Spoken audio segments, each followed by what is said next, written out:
लगी हूँ।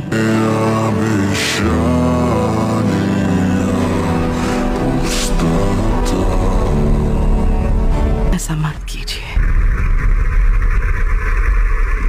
क्योंकि आप बुरे इंसान नहीं।